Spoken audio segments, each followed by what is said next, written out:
Poser un genou à terre en hommage à l'Afro-Américain George Floyd et en signe de ralliement au mouvement antiraciste Black Lives Matter.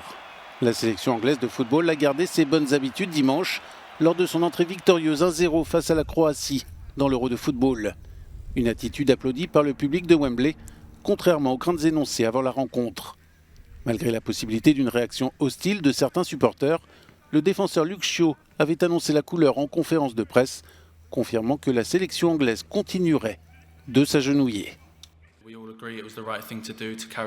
Nous sommes tous tombés d'accord sur le fait qu'il fallait continuer. C'est simple, nous continuerons car nous croyons en ce geste, nous n'arrêterons pas.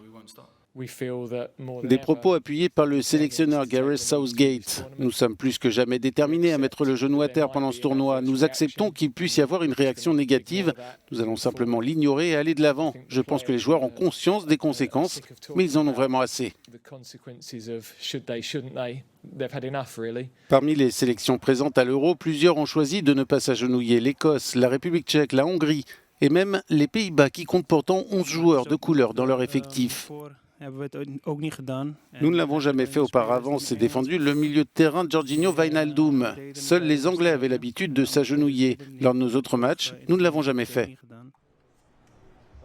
En Hongrie, le Premier ministre Viktor Orban est allé jusqu'à déclarer que s'agenouiller pour protester contre la discrimination avant les événements sportifs était une coutume liée au passé esclavagiste de certains pays, et donc étrangère à ceux d'Europe centrale.